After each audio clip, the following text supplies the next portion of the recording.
Hi, my name is Julia. I'm an AI researcher at Circle. Today I would like to talk about whether AI can help us promote human rights. Very often when we talk about AI, we discuss possible risks and repercussions. People are afraid that AI will steal their jobs, enhance existing inequalities due to biased data and algorithms, etc. And these worries actually are completely valid. However, are there any positive things from adopting AI? After all, what we really want is AI to help us build a better, more fair society. Does AI have an impact on human rights? Is it useful for humanitarian actions? These and many more questions will be answered today. First of all, what are human rights that we are talking about? Human rights are rights that everybody has, regardless of nationality, age, sex, origin, language they speak, the skin color that they have. They aren't created by any states. Human rights are rights that are inalienable, that we simply have because we are humans. Everyone is equally entitled to human rights, nobody can take them away, and they can't be enjoyed one without the other. These include the right to live, the right to be educated, the right to work, the right to vote, the right to be free, to be healthy. The document that protects human rights is the Universal Declaration of Human Rights, adopted by the UN General Assembly in 1948. It has 30 articles that provide the principles of current and further human rights conventions, treaties, and other legal instruments. Now, how does AI impact in this case? Artificial intelligence provides us with amazing computational possibilities to help to alleviate some of the world's most pressing problems. For example, AI can help improve medical diagnosis, reduce the amount of car accidents on the road thanks to its self-piloting systems, prevent crime, and even mitigate climate change. Sounds impressive, right? Here are some more things that AI can help us with. AI can make resource distribution fair, for example, vaccine distribution. It can be used in telemedicine to provide access to healthcare in remote areas. It predicts disease outbreaks and promotes early intervention like it happened during COVID-19 pandemics. It makes life easier for the visually impaired thanks to the tools for image recognition. It's used in agriculture to help farmers increase productivity by providing them with accurate information on weather conditions. It can predict natural disasters and mitigate climate change with more accurate climate modeling for scientists. It also makes governing services more effective and accessible with an emphasis on developing smart cities. As you can see, there are a lot of applications for AI today that directly impact human rights and can potentially make our lives safer and happier. Sounds great, you might say. Then what's the problem here? Well, the thing is that it's hard to guarantee that AI is always beneficial for human rights. The problem is that even today, there is a lack of concrete laws or regulations that legally bind AI developers to develop AI systems that protect human rights. There are laws and regulations such as the Artificial Intelligence Capabilities and Transparency Act and the Artificial Intelligence for the Military Act, published in 2022, that have at its core AI ethics values, or the European AI Strategy, published in 2021, that aims at making Europe a world-class hub for AI and ensuring that AI is human-centric and trustworthy. However, both of them are very new. While they provide a set of principles and strategies for a more ethical and trustworthy AI, there is a lack of consistency between all of them, as well as no concrete measures, not only to how assess AI, whether it respects human rights or not, but also what to do and who to hold responsible if it doesn't. Moreover, in other countries such as China, Russia, or India,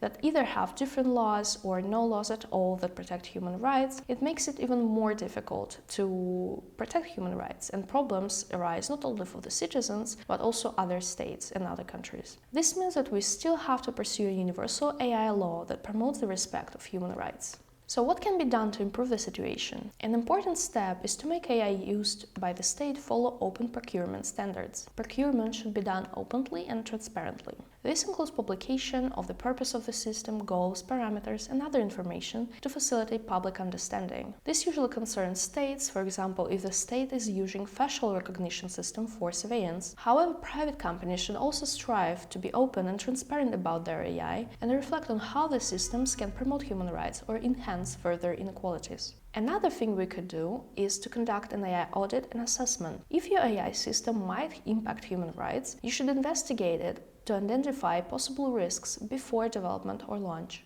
Additional assessments should also be conducted throughout the life cycle of the system. Usually it is conducted by the state, but not necessarily, because not all countries have designated public institutions, so it can also be conducted by independent third parties. Your AI should be transparent and explainable. You have to ensure that users and stakeholders understand how AI works and based on what it makes its conclusions. You should encourage the usage of open data standards, enable consistent audits and reports of the operation of your AI system, and avoid black box systems that make it impossible to understand how the model works internally. And what about AI ethics? When we are talking about AI for human rights, ethics might spring to mind, because a common approach that companies practice today is to introduce different ethical regulations, codes of ethics, that should help them to create more inclusive products. The issue with ethical codes is that they're made in-house. They aren't unified, so every company decides for itself what to include in the ethical code. They aren't universal and aren't legally binding. Moreover, usually such policies don't contain any clear information on how one would assess whether the product is ethical or not, as well as no real information about who and how bears responsibility if it doesn't. What are clear KPIs on how you measure whether it's ethical or unethical for an AI system? You never know.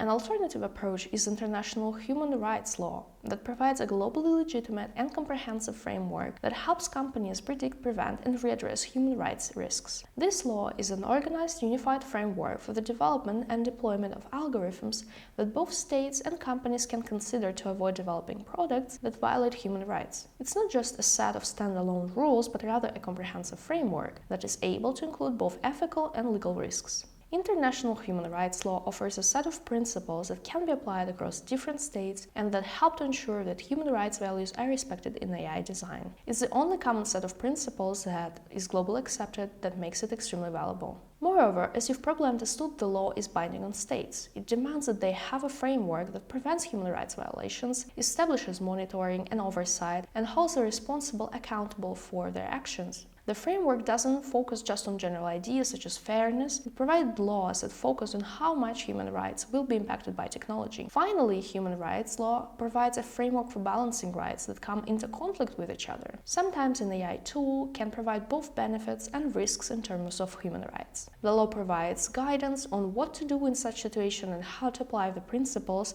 of legality, legitimacy, and proportionality to the AI system. Well, if international human rights law provides such clear benefits in what concerns human rights, then what's the problem? Why it is not applied universally? The major limitation of this law is that it is only binding on states. By becoming parties to international treaties, states are bound to respect the law and guarantee that its obligations are fulfilled. So it requires additional organs and regulations from the states so that non-state parties would also be subject to. As you can see, creating AI systems that respect and promote human rights is a pressing and difficult issue. Raising awareness about this topic, making AI transparent and comprehensible for the public, can help us deal with the issue in the future. And what do you think? Can AI promote human rights, or does it only enhance the inequalities? I'd be glad to read your answers in the comments. Don't forget to like and subscribe. See you soon.